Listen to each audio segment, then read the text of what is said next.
Matapos ang PBA Finals, PBA Esports Finals naman ang inabangan. Kampiyon dito ang Magnolia Hotshots. Magbabalita si Ian Suyu.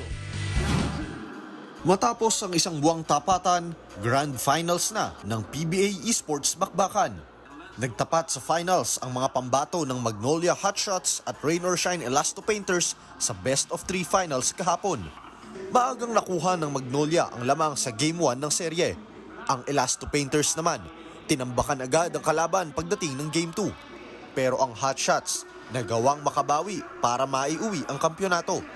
Nag-uwi ang Hotshots ng 250,000 pesos na grand prize. Hindi naman makapaniwala ang most valuable player na si Dex na nakamit nila ang kampyonato. Sama-sama po kami maglaro, tas disiplina, tas yung work ethic din po namin na as a team, tas ginagalingan lang po namin. Play for timing talaga yung namin din. Parang gagalingan lang talaga namin sa clash kasi malakas talaga yung hero nila. So kailangan namin utakan yung kalaban. Second placer naman ang Rain or Shine habang bronze medalist ang Northport Batang Pier. Pati PBA players excited sa panonood ng Grand Finals.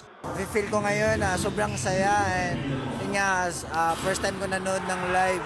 So ayun, nakaka-excite.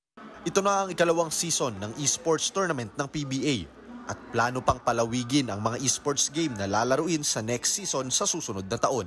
For next year, we're looking after Valorant, Mobile Legends, and then the last one will be a surprise for everyone. Para sa 1PH, Ian Suyu, News 5.